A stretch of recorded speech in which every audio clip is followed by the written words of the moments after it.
All right, all right. Welcome back. Welcome back. Today's subject, as you can see, South Carolina goes down in dramatic Carolina fashion only. Just going to talk a little bit about the game, post game press conference, uh, overall thoughts of the defense, the offense, the running game, the offensive line, the receivers, special teams, just all of the above. All of the above. I want to welcome my co-host, good friend, Gamecockchuck. What's going on, buddy? Oh, not much. How you been today? Oh, if I'd be any better, I'd be a daisy. Oh, yeah. Got a few people in here. Old P Digits. Hey, buddy, how you doing? Justin Langford, Marcel Reed, and A&M are going to show the North Sellers and our Gamecocks what a real QB and system that blocks him can do. Sir, I agree 100%. In my opinion, I watched their game last night. A&M, in my opinion, are the best team in the country.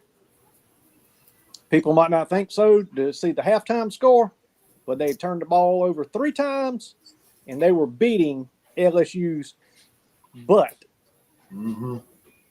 I mean, just flat whooping them, all but those turnovers. Oh, yeah.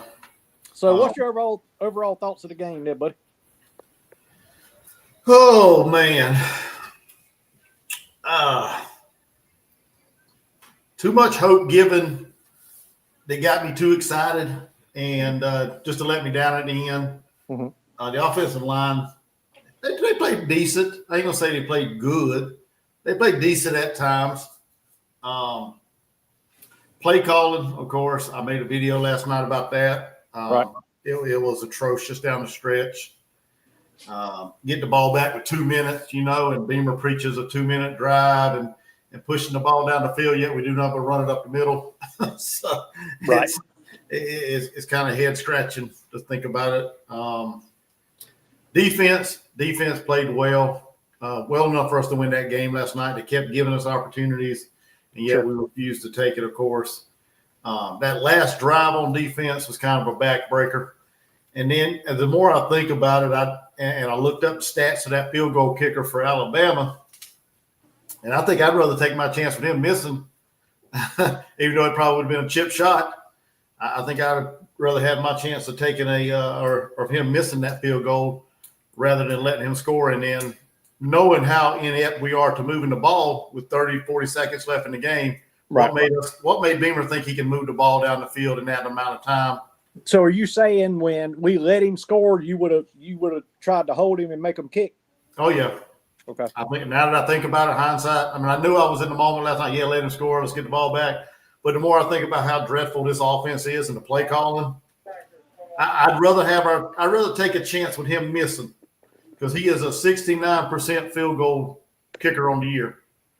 So I like that 31% chance of him missing better than us trying to score with about 40 seconds left in a ball game, knowing that we can't score. Yeah, right. I mean, and I thought that too. At first I'm like, why did they pull up on it? And then it made sense. They let it score so we can get the ball back. But I'm thinking, all we're going to do is run it up the middle. Yeah. And then when we do drop back, we're playing for a field goal, or at that point, we're playing for end zone. But my thought process was, do you really think when we drop back to pass it that we'll be able to protect for him? Well, and of course it worked out. We could. Yeah. And Alabama's going to drop back into coverage and bring probably 3 to 4 guys. And yeah, it was a dreadful scenario. I'd much rather tackle him in bounds or tackle him and let them kick a field goal. Yeah. I like our chances of him missing or perhaps maybe us blocking it. That's what I was about to say. We have a history of blocking punts and field goals. Not as of late, but we have in the past. Yeah. What's your thought process? There was a lot of chatter. I'm sure you saw it in our live stream. Give a grade to our quarterback, Lenore Sellers. You talking about last night or overall for the season? Just last night alone. Just last night? Yeah. Oh, man. I would say maybe a B. A B? B minus, yeah. Okay, I would give him probably a big C+. Maybe. That's just being generous. I mean, he did some good things. Yeah, and we all knew that they were going to put the ball in his hands. We were tied up to drive down to kick a field goal to win the game. I think we all predicted or could predict that we were going to try to run the ball up the middle, and we haven't seen it yet this year. But that running with the ball in one hand, we saw it several times yesterday. He does it all the time, and he is prone to fumble the ball, and that's exactly what happened. If they'd have ran that ball anywhere else other than up the middle, he would not have fumbled that ball. Yeah. And my thought process during that series, why not work? You ain't got no timeouts. Why not try to work the sideline? Why not try to work it down the field through the air? Why would you? You're 100% correct because, okay, we burned our last timeout prior to the 2-minute warning. Mm-hmm.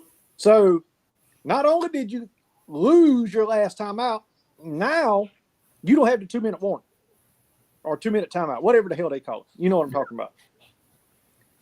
Okay, so now we get the ball back. All right, fine. We got the ball back. That's what you wanted. We got it. Pass the ball. If it's dropped, clock stops. If they do catch it in bounds, run up and clock it. Mm-hmm. But we decided to run it. We cannot stop the clock. And the run was up the middle. So that is a 30-second play any way you look at it.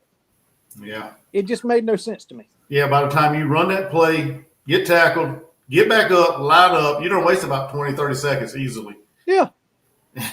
So just that play calling within 2 minutes in that 2-minute drive was just it was just plain stupid. Yeah. And that's just another reason why if Beamer don't let that idiot go by the end of the year or at the end of the year, then, like I said in the video, his seat's hot, dude. He's going to be out of here sooner than what some people think. Right. Well, let me welcome everybody real quick. Sven, Justin, David Green, what's up, buddy? P. Digits, what's up, buddy? Thank y'all for joining. We've got 15 in here watching. Whoever else not in the chat, thank y'all for getting on. Please like, comment, and subscribe. We'd appreciate it. Yep. Now, post-game press conference. Do you want me to start off on this one, or do you want to? You want me to? Okay. Go ahead. Y'all, I have a problem. Let me explain my problem. Beamer got on his post-game presser. You could tell he was stressed. To me, the look on his face and the distraught was bigger than us losing this game. I think he's got heat on his behind. I do. I think the Naughty's on him.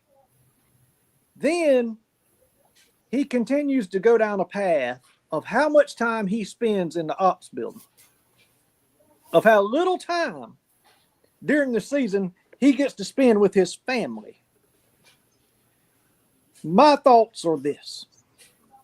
You're making $8.2 million. 1% of your salary is $82,000 a year.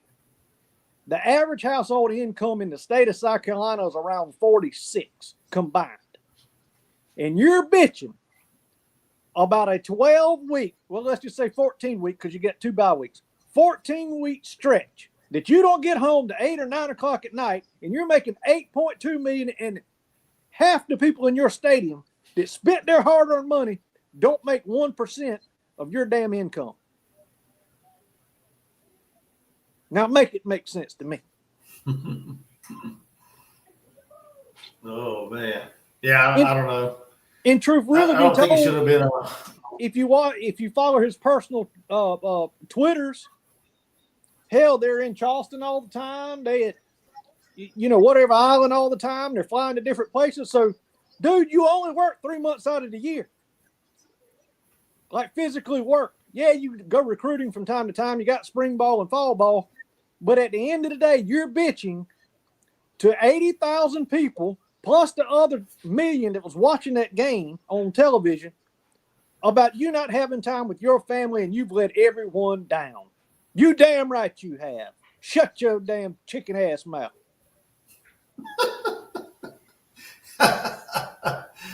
Oh, man, yeah. I mean, I think that was a little, not really. It's not a surprise by Beamer that he would go off tangent and talk about something that really didn't matter about the game. I do get it. He loves spending time with his family. There's nothing wrong with that. But don't bring that up in a post game press conference. Yeah.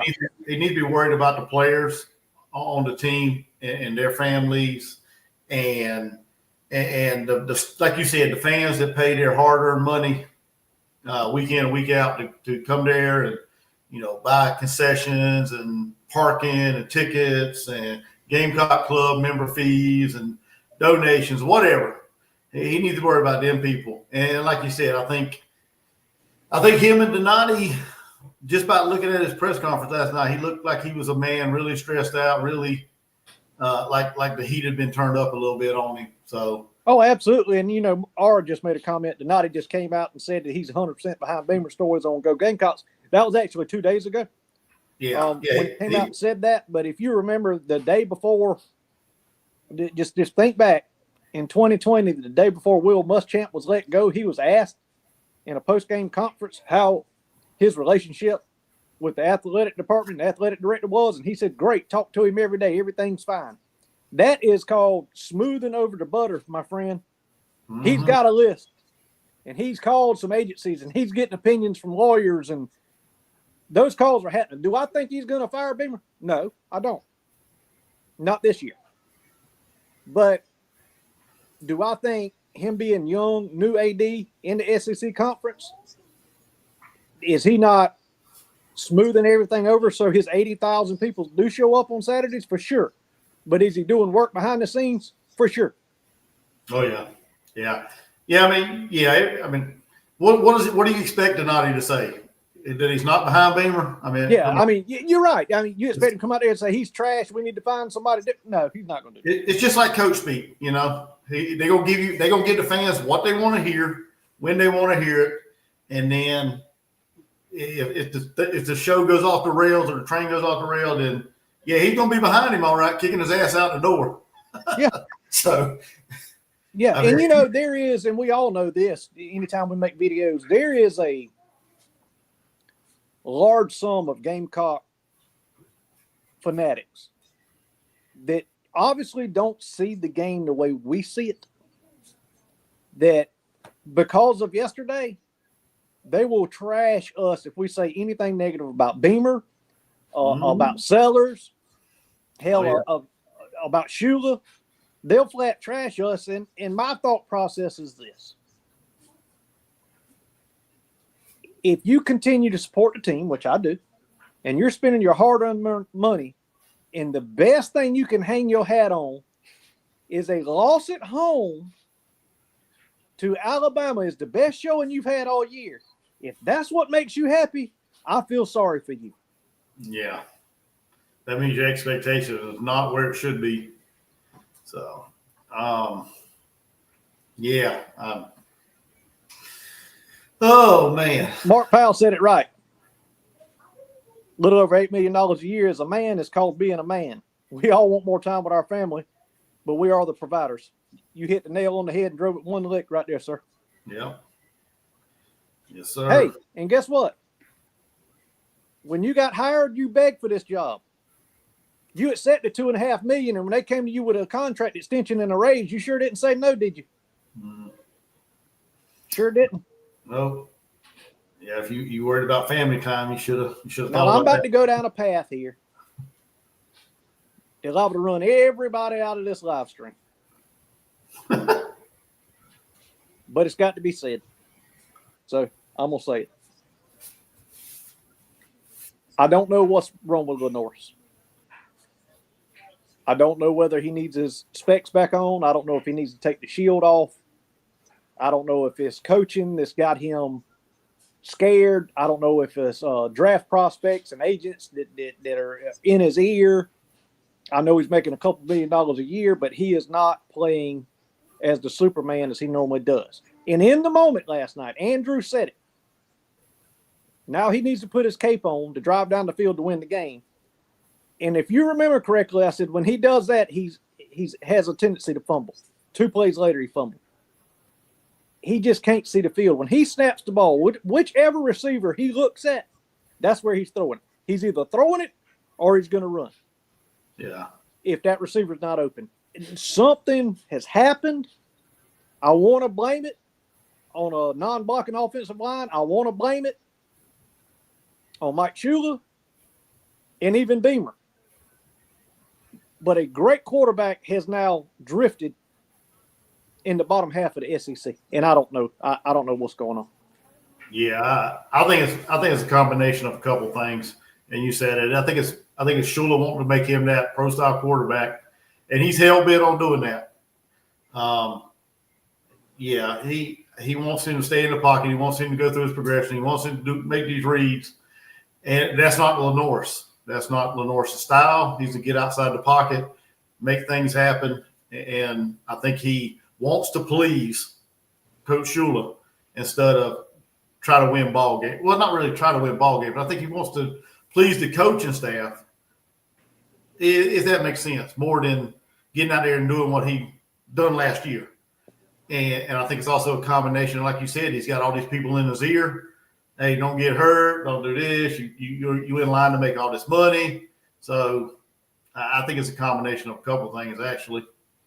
So, and I know David Green was, he was going on a rant, and Rooster got upset with him, and I understand. Like TRD sitting here saying, "Can't believe there's people bitching about Lenore Sellers. He's the only reason you guys stayed in the game." I would say our defense is the only reason we were in that game, sir. Sorry. Lenore did not play a great game. What was he like, 16 or 33, something like that? I'm pulling it up right now just to make sure I got it right. And, of course, a problem occurred, as always. Team stats. Lenore was 18 to 32. 18 of 32. A little over 50%. So, explain that. Explain that. What was his rushing yards? 67 yards on 18 carries, 3.7 yards per carry. I was about to say almost 4 yards a carry. Mm-hmm. So at the end of the day, we have issues across the board. We have a wide receiver that literally can jet smoke anyone on a route that don't have too many hitches in it, just vertically. Mm-hmm. And we target him, one time? Yeah, one catch for 54 yards. Yeah, 4 touchdowns, mind you. 4 touchdowns. I don't think Lenore can see it happening. I think that the routes are too complex. They're NFL routes that take too long to develop. And we all know the ball needs to be out within 5 seconds in this league and this level of football. And it all boils down to 2 people. And those 2 people are the head coach, which has also kept the offensive coordinator on staff. And until that changes, I just – last night was an improvement. But y'all know I've called Coastal Carolina to beat us at home. Do I believe that could be true? Yes, I do think that is a possibility. But I did see some improvement last night. I see 1, maybe 2 more wins going down the stretch. How about you? Yeah. Oh, yeah, definitely 1, maybe 2. Yeah, if we don't beat Coastal, that could be the end of Beamer. that could be the Sean Elliott of coaching right there, as far as losing to. You talking Citadel? Yeah, when he lost his Citadel, that's reason why he didn't get the job. But if Beamer loses the Coastal, I think that could be his nail in the coffin.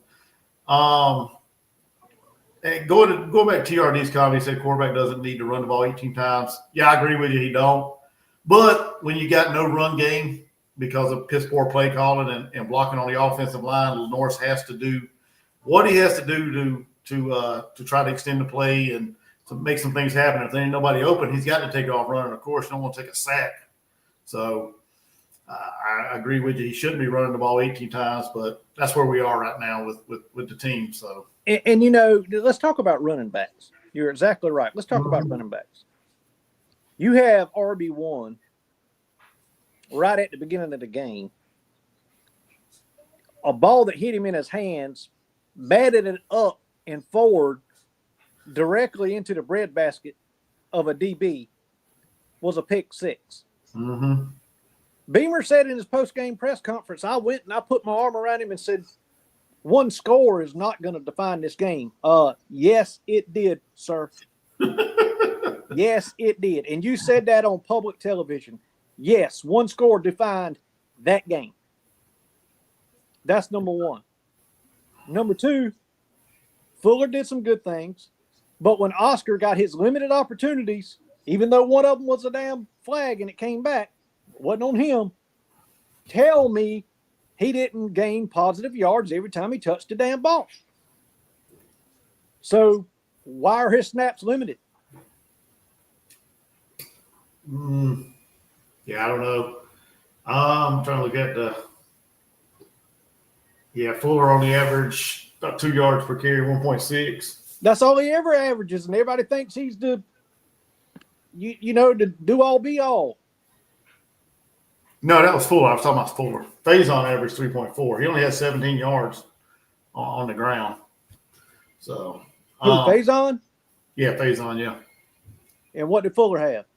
19 yards. That's what I'm saying. But if you hear fans say they holler for Matthew to go out there over Faison, well, what about Oscar? Yeah. He only got the ball twice for 8 yards, 4 yards per carry. So, I don't know. R said that Jake Bentley had the same problem. NFL players watched South Carolina tape when Bentley was QB and said he, with the pro style of blocking, that he dropped back too far and took too much time. Hey, maybe that's it. Maybe that's it. But anyway, anybody want to jump on here? We'll take y'all's opinion. Love to hear y'all's comments. I'm about to post a link right there in the chat.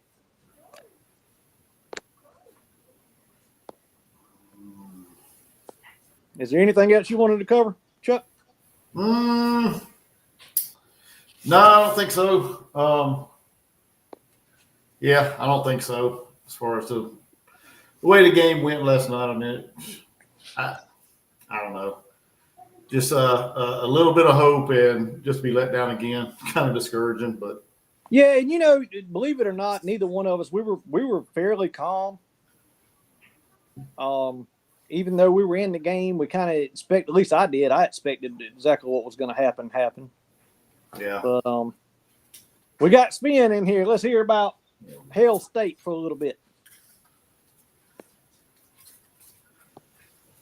Welcome, Spin. How you doing? I'm okay. Did you lose a game? We lost a game. We were supposed to lose. Dealmaker, you know what? We blew the third game in a row with a lead against 3 absolute trash cans of teams. Absolute trash cans. We lost to Texas and freaking Arch Manning. We lost to Billy Napier, and we lost to let me say this. We lost to Texas, who is a 6-6 team. We lost to Billy Napier, what is a 6-6 team, and without Arkansas, Mississippi State, and Kentucky. Tennessee is also a 6-6 team. They have the easiest schedule in the world. We lost to 2 terrible teams, and we had a lead in all 3 of them, and we should beat them all 3. And yesterday we had a 17-point lead with 4 minutes to go. Or 6 minutes to go, whatever. Yeah, anyway, y'all shit the bed, sir. Y'all shit the bed worse than we did. Of course we did, and I'm not mad about it. I have a question to South Carolina, and I give you first my opinion, what I think you are missing, and then you can tell me I'm wrong or I'm right. Last year you had a running back who rushed for around 900 yards, I think, 800 or 900 yards. His name was Raheem Rocket Sanders. Yes, sir. Yeah. So he had 10 or 11 touchdowns or something like that, and he catched as wide receiver another 300 yards. It's around 1,200 yards and 12 touchdowns. Okay. Where is this guy on this South Carolina team? There is nobody even close to this guy. Nobody. Where is Rocket Sanders? He's in the NFL, sir. No, I mean, where is the replacement for Rocket Sanders? There is nobody. I think the guy, in my personal opinion, I'm a little bit biased because his father is in here a lot. Oscar Attaway could be that guy, but here's the biggest question: Maybe we got 2 or 3 of those guys on roster. Maybe the question is, we have a new offensive coordinator and a head coach that believes in a system that doesn't work. Yeah, this is possible. And the second point I want to make is you had a top 5 defense last year. It was absolutely amazing. Mhm. So you miss Tonka, you miss Kyle. These guys are, I mean, it's no. I don't want to shit on South Carolina, but you are not a blue blood. You are not a good team for 50 years. You are a Mississippi State. Yes, absolutely. Absolutely. You will never get me to argue it was with you an about that. absolute blessing to have these guys on that team, and you won 9 or 10 games. So, and I mean, you can't expect to beat. Here's the problem, Ben. Our coaching staff, and they will come straight out and say it. Let's limit our plays to the plays we know that work, which is probably down to 13 or 14 plays. And let's put the ones that we know that can run those plays on the field, the best that we've got. The problem is we have no depth behind the best that we've got. And that is on coaching, sir. They cannot develop talent. Okay. So now let's return the favor. What would you do in my case? We blew yesterday a 17-point lead. We had the game-winning field goal with a 90% field goal kicker. He missed 1 field goal the whole season and last season. He was perfect last year and he missed 1 this year. So Kyle Furry is 95% and he will go to the NFL sooner or later. So, and against Tennessee, we had a 10-point lead with 4.5 minutes to go. What would you do with Levy? What's your question here? You said what would I do? What would you do with Levy and our coaching staff? Would you fire them? No, not yet. No. What is the difference? Give them time. I mean, y'all had a coach drastically die. Okay. Yeah. No, you need to give him a couple more years. Let him correct the problem. Here's the problem. Yeah. Bender's been here for 5 years. He swung for the fence. He won more than he should with shitty lines, with lack of depth, because he had some talent. Now the talent's gone. The development is not there. It's been proven. What do you do now? That your question and my question is 2 different questions. Yeah. Okay. I just want the opinion. I think what Levy has to do is bring a play caller in. Yes. Yeah. This is number 1. And our AD, Zach Sermon, who came from Oklahoma, took him to the side. And we have a beat reporter who is 100% trustworthy. We have 2 of them in Mississippi, Steve Robertson and Robbie Falk. And Steve Robertson is the owner of the 247 site for Mississippi State. He's trustworthy. And he said Sermon took Levy after the Tennessee game on the side and said, man, we give you all the credit in the world and you can have whatever you want. But next year, you bring a play caller in or you won't last long here. We have so many constructions on this team and so many issues. You are the head coach. You can't do head coach and play calling. Let me say this, okay? You need a play caller. You need to let the head coach release that duty and give it to someone else. Guess what? That is very repairable, sir. That is very repairable. But let me tell you what's not repairable. Listen to me good now. Listen to me good. When you have a head coach and a coaching staff that are more friends to the players than they are coaches, our team does not believe that we're good because they have seen that as good as they are given, the opportunities they are given, they cannot execute because they're not coached well because their coaches are their friends. Yeah. How in the hell in 2 years can Clark Lee take a Vanderbilt team that ain't never done jack diddly squat, sitting here with 1 damn loss in contention to be in the playoffs, and in my personal opinion, They're going to make a long damn run. Why? Because they respect the man, and the man's got them believing in themselves, and they believe in him. Dealmaker, I give you another case. If we beat Tennessee, we had a big lead on Tennessee. If we beat Florida, we could win this. And if we don't play, if we don't this 17-point lead against Texas, Mississippi State is 7-1 and in contention for the SEC title game and the playoffs. Right. I mean, in year 2. Looking. That's why I tell you don't get rid of your coach when you ask that question. I think that would be. He is the right guy. He is. But he needs to make some corrections. He makes that are correctable. He makes freshman. He makes some freshman errors, and I mean the fan base is mad that we lost, but we're not made of our coaching staff because he owns it. He says, "Okay, it's my first job. It's on me, and I will work my butt off to correct this." That's correct. So, but if you were in year 5, paying a coach $8 million. Yeah. Year 5, $8 million. The best season you've had was 9 games. Mind you, you lost your ball that game after going on national television for 2 weeks, screaming at the world. Nobody wants to play South Carolina right now. We're one of the best teams in the country. Then you go out and lay an egg against Illinois. Yeah. Do we give him another year? Or, I don't want this to happen. I don't. Or do we just let him lose the rest of the games this year and somebody finally decide it's time to make a damn change? Either he makes a change in coordinators or we're going to make a change in his ass. Yeah, but who do you want to bring in? This is the I don't question. give a shit. I say James Franklin, to be honest with you. Yeah. But James Franklin ain't going to come for $8 million. Why? That's what he was making there. I don't think so. I do think so. Look it up, sir.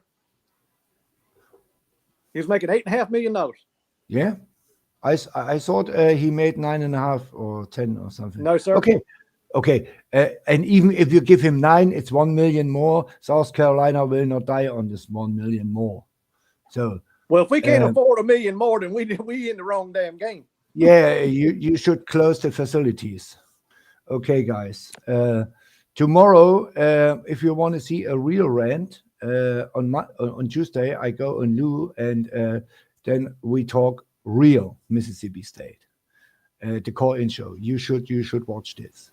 All right. I go on a real rant, and I mean, it's so frustrating. Yeah, you have a team. They fight. The only game we had no chance to be even in the game was Texas A&M. They were clear-cut the better team, and they beat our ass by 3 touchdowns. So any other game, before you go, Spin, let me say this, okay? I watched that whole game last night, Texas A&M and LSU in Death Valley in Baton Rouge. Texas A&M is for real. Texas A&M is the best damn team in the country, in my opinion. LSU would not have scored any more than 10 to 14 points had it not been for 3 damn turnovers in the first half. Yeah.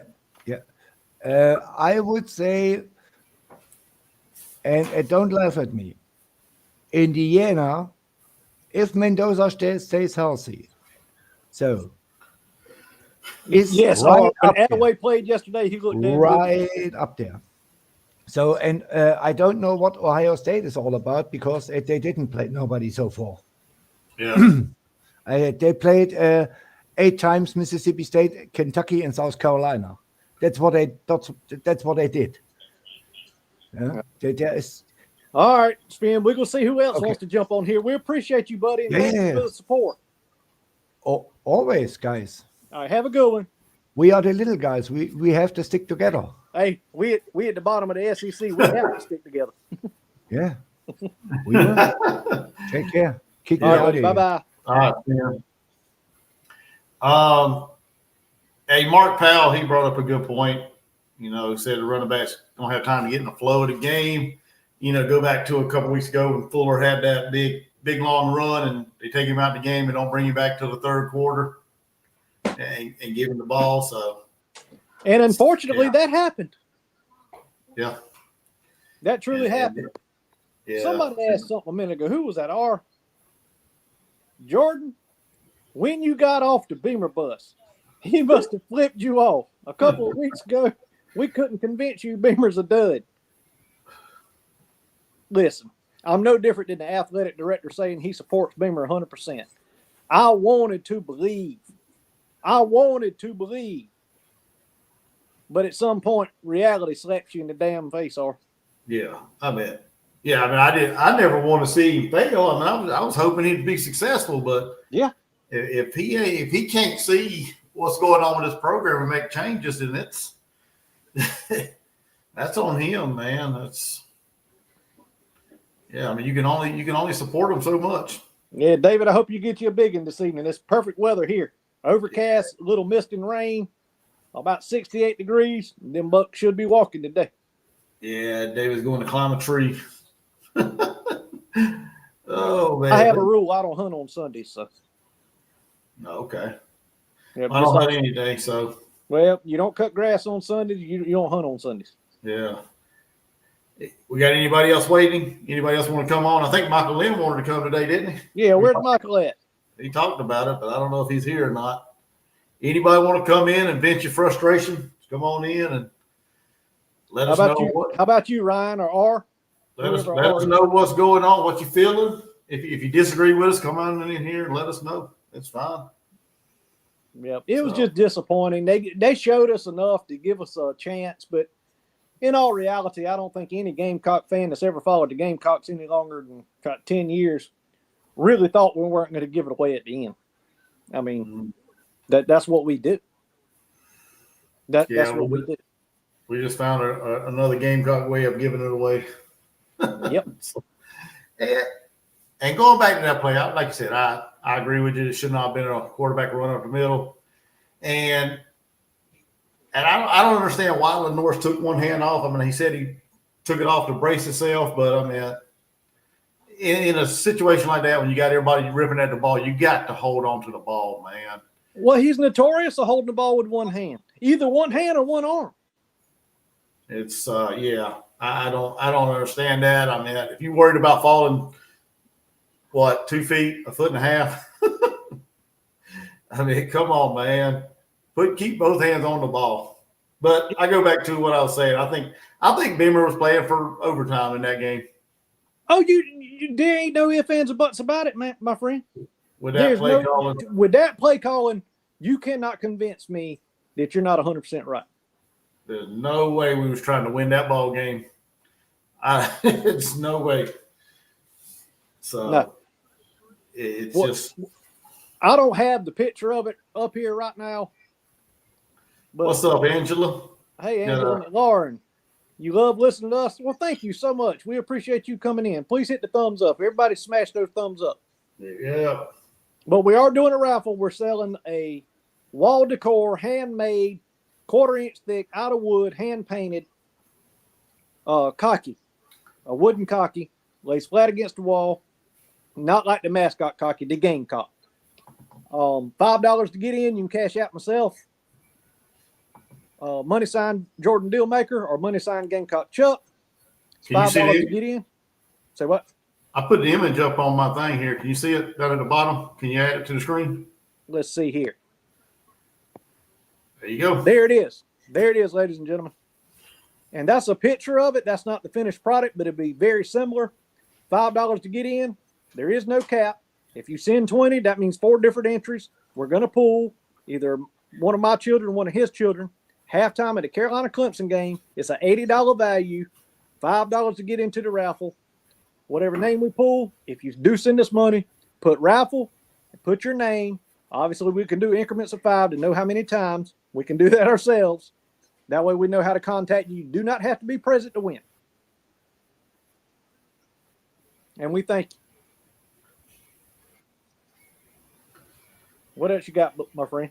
Yeah, there's I just put the cash apps in there for anybody who wants to enter. Yep, there you go. Cash apps are right there. Gamecock Chuck in the comments section. So yeah.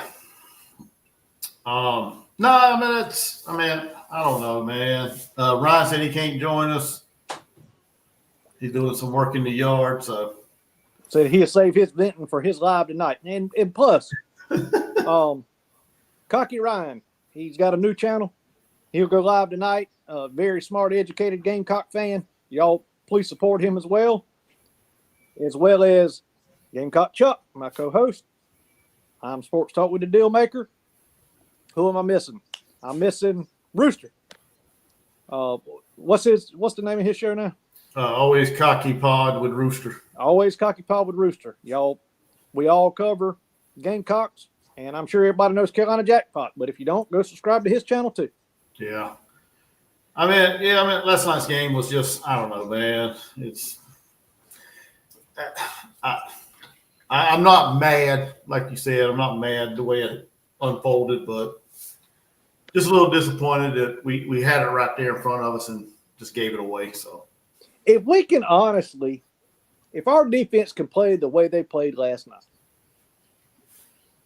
and we could somehow muster a 60% of an SEC offense, we should be sitting at a 6-6 team right now. Mm-hmm. Yeah, I agree. I agree with you. R said he couldn't get to my phone, but yes, we all wanted to believe in Beamer. Yeah. Yeah, I mean, yeah. You want your head coach to be successful. I mean, I don't want to be the Floridas of the world, the Tennessees of the world that, wash, rinse, and repeat coaches every 3 years. I don't want to be that. And no. I want Beamer to be successful because he is a truly nice guy. He says some very immature, childish things when somebody, for somebody making $8 million a year. And right now he is, he threw the players under the bus, a year ago, 2 years ago. Now it's all his fault. And he is right. It is his fault. Well, then go correct it. Go correct it. If you go correct it, sir, we will 100% support you, and you don't have to worry about a hot seat. But right now you do. And that is unfortunate to us as fans as well. The players, the fans, the coaching staffs, I don't ever want to see anybody get fired, ever. But I promise you, if you're making $8 million a year and you got a $20 million buyout, you're gonna be able to eat if you do get fired. Yeah. Oh, yeah, definitely. And you have plenty of time still with his kids. So, yeah. Yeah. Yeah, I can't wait to see what the teleconference is going to be about tonight. I'll probably watch that.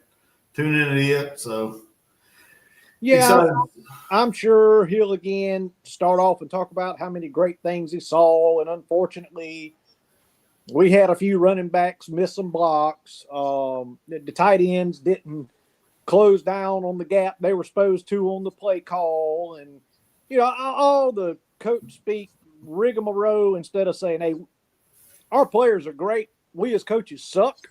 And we have put them in a position to not be great. That's all I want to hear him say. Yeah. Also, the Ole Miss game time had been announced. I don't know if you saw that or not, but I have not. No, it's a 7 o'clock kickoff on ESPN against Ole Miss next Saturday. So in Oxford. Yep, in Oxford. So get ready for that. Yeah, what are we going to do with that high flying offense? Yeah, it's going to be interesting because they managed to put away Oklahoma yesterday down the stretch. So yeah, hey, and shot themselves in the foot throughout the game several times. I'm like, dang, y'all are trying to give this to Oklahoma. Yeah.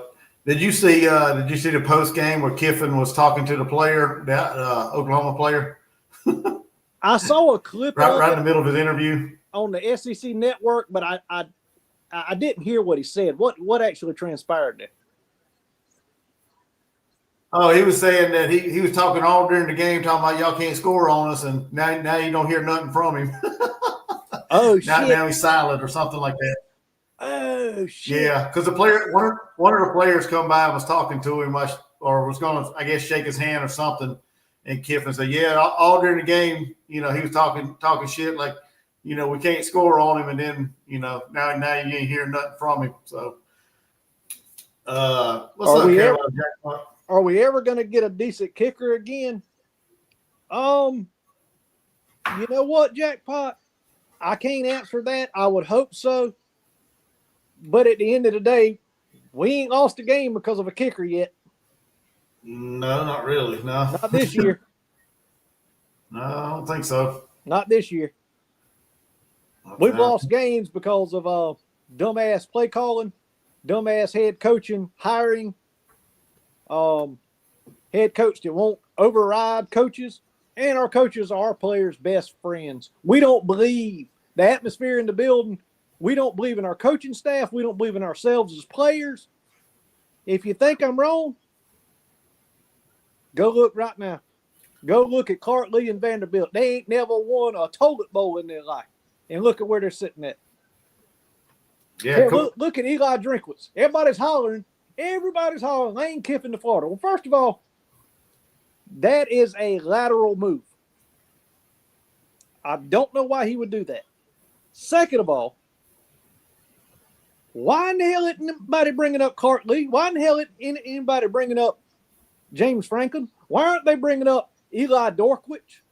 I'd take any three of those guys today over what we got. Yeah. I can't argue with that. Oh, man. So, you got anybody else waiting? Nope. Jackpot don't want to come in? I don't know. Jackpot, come in, Bubba. Come on in. You me drop the link for you? Come on in, vent your frustration with us.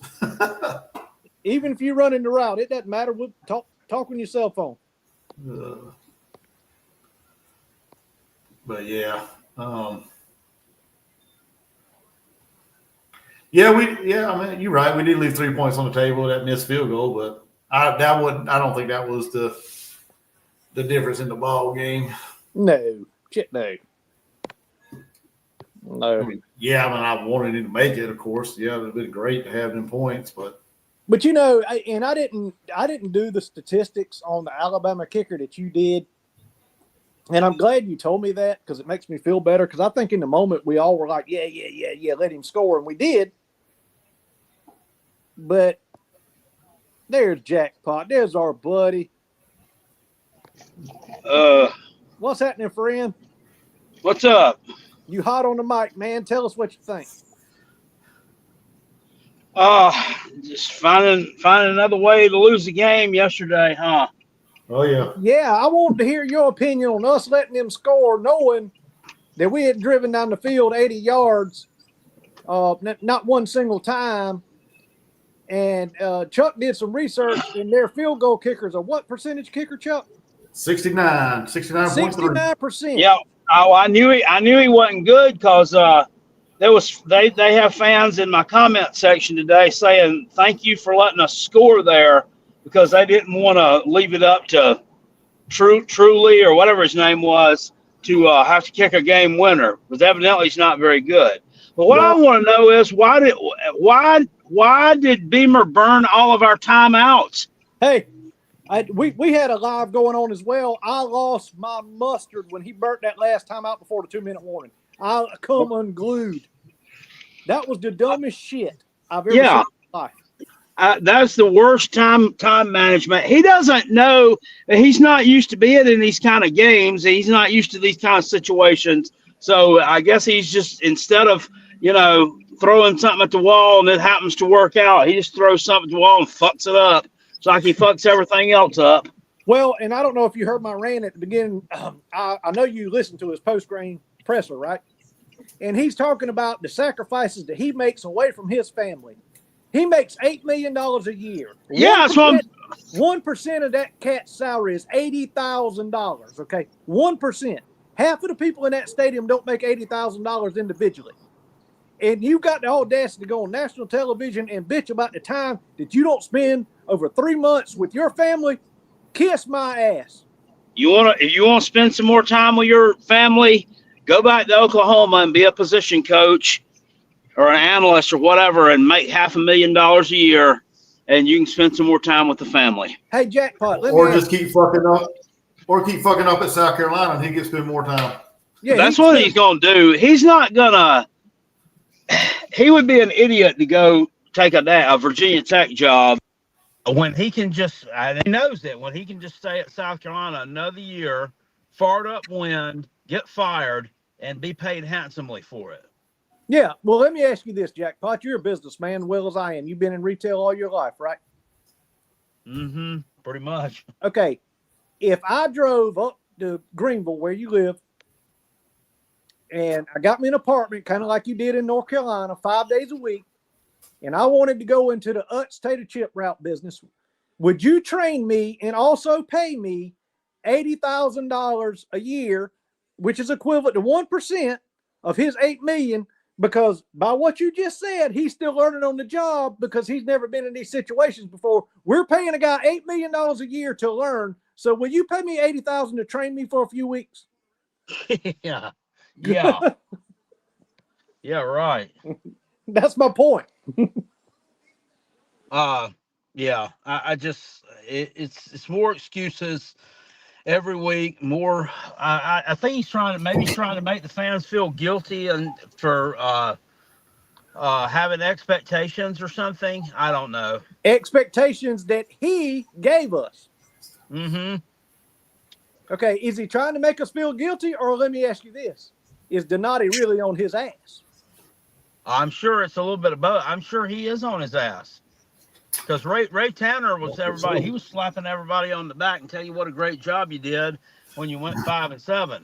I mean, and giving you a raise and every damn thing else. But you know well as I do, an athletic director is not going to show their hand and risk half of the stadium being filled for the next game. They're not going to do that. Mm-mm. No. Nope, absolutely not. But he, you know, it's rinse and repeat. This has just been an awful year. I mean, in all facets, really, it's been terrible. Yeah, it has. All of our athletics, pretty much. I mean, from the men's basketball to the women's basketball losing in the Final Four to the baseball. Oh, yeah, but I don't even want to talk about that. But you remember, South Carolina. There's not a team in the country wants to play South Carolina. We deserve to be in the playoffs. Nobody wants to face South Carolina. Then you go out there and lay a friggin' turd to damn Illinois. Mm-hmm. Yeah, how do we go from that last year to this? And we're like, everybody's calling us the most disappointing team in the country, and rightly so. Yeah, and rightly so. Do you know how you get there? Someone that's never been a head coach and had success and does not know how to handle success. In other words, we coach players, we don't coach winners. Because our head coach is not a winner. He doesn't know how to win. Yeah, well, these guys don't know. They don't know how to win, which is crazy. Last year's team knew how to win. I mean, they're at Missouri game and the Dan Clemson game. I mean, pulling them out, trailing late in the ball game. I mean, they were able to pull them out. There was leadership there. I think they were lacking leadership this year. A lot of it. But do you agree? Because Chuck and I do. Do you agree we weren't driving to kick a field goal to win that game? We were playing in that drive for overtime. I think so. I mean, it's just always hyper conservative now, Mm-hmm. Again, everything we coach not to lose instead of coach to win, and that's a problem. That's weird. It's always very conservative, which is why, I mean, our turnovers this year, I mean, we haven't turned the ball over a whole heck of a lot this year. Now, yesterday, of course, we did it at a really bad time, but we haven't turned the ball over that much this year. But it's because they're not attacking the field. They're not Mm-hmm. being aggressive. You'll turn the ball over some when you're being aggressive.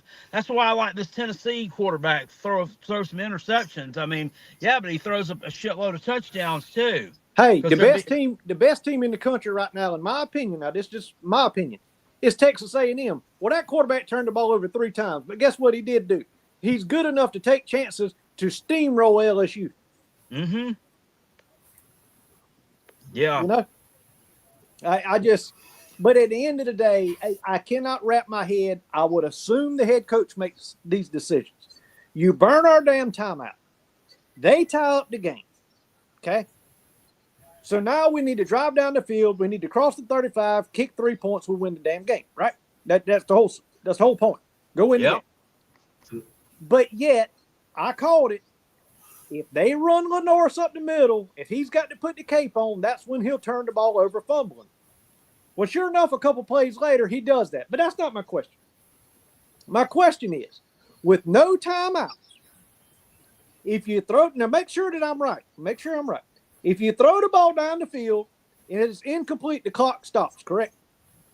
It stops long enough to set the chain again. It doesn't stay stopped as long as it used to. I know that, but it stops long enough for them to set it back again. That's if you make the reception, but if it's incomplete, it stops completely. I think so. Okay. Yeah. So why in the hell would you run a play right up the middle, knowing that's a 30-second play with no damn timeouts? I don't know. Well, on the very last drive when we got the ball back with 30 seconds left or whatever it was, why the hell would you hit Brady Hunt in the middle of the damn field? Agreed. Hey, I was screaming. No timeouts. I'm fucking stupid. They didn't run another play, I don't think. I think we can all agree that we have coaching issues and coaching staff issues. Yeah, there was a lot of questions in our chat yesterday, and I want your opinion on this one, Jackpot. A lot of people saying, which I will agree with, Lenoris does not see the field. He does not go through progressions.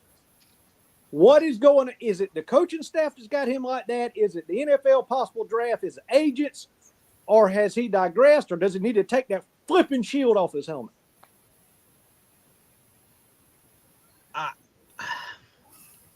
Well, I'm trying to think back to last year. I mean, has he regressed in that regard from because last year it seemed like he kind of struggled throwing the ball too. It seems like it's the same. It seems like his passing game is about the same as it was last year when it really should have taken a step forward. Right. Yep. But why in year 2 as a starter can you still not see from right to left? I don't know. I don't know. I can't answer that. I don't know. I don't know if his muscle memory's gotten screwed up here from having such a horrible line in front of him for the first 6-7 games that he's just. I don't know if he's processing things too quick. I don't know. Well, and me being no coach, I will say this. If they want him to be a pro-style quarterback, he drops back way too damn far. That's number one. But number two, whatever routes we're running on the back end should only take a couple seconds to develop, and that's not happening, and we don't have a line to block for them to develop. So it's all a clusterfuck is what it is. But he just looks like he's playing at about 85% to me. I agree. And, and I'll say this, which, I mean, he's a horrible offensive coordinator, Shula is, but I will say that last year when he was just the quarterback coach, analyst, whatever the heck he was doing, it seemed like he was able to help Lenoris a lot. He was helping him along a lot more last year. I agree. It's where he's hurting him this year. Yes. By being the play caller. So that's on Beamer too. That's just a huge fuck up on his part, putting him in this position instead of reaching out, going out there, and trying to cultivate and try to find an OC. I don't know if y'all heard this or not either, but when I was kind of going back and forth with this guy from Kentucky Sports Radio a few weeks ago when he was on. I don't know if you've seen it, Jordan. There's something out. Maybe you've seen it, Chuck. There's a show called Bat SEC Podcast with Mike and cousin Shane. You ever seen that one? I've heard of it. I've heard of it, but I've never watched it. It's pretty popular. But they have this guy on there from the Kentucky Sports Radio. I think it's every Tuesday, and he's always giving it. He's kind of a snarky smart ass, but he gives his opinion on stuff, and he was shitting on South Carolina the week after they lost to us. And I'm like, didn't we just, beat your ass Saturday night? And I mean, you're still here talking to me.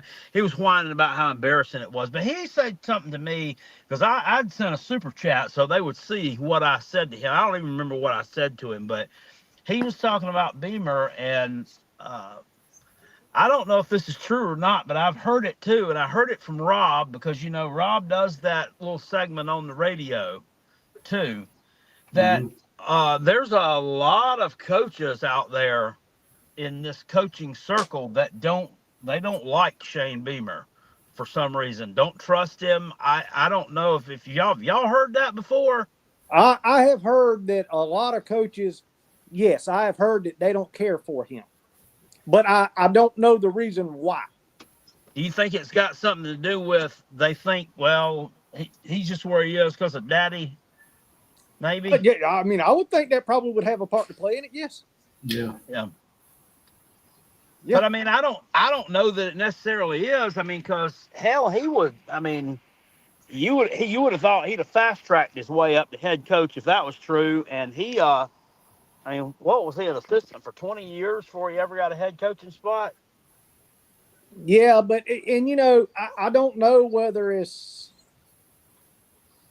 you know, that you remember when he clowned Mark Stoops with that video, or Mark Stoops clowned him over that video. I think it might be his immature, childish antics that he's more of a coach's friend. I mean, a player's friend instead of a coach.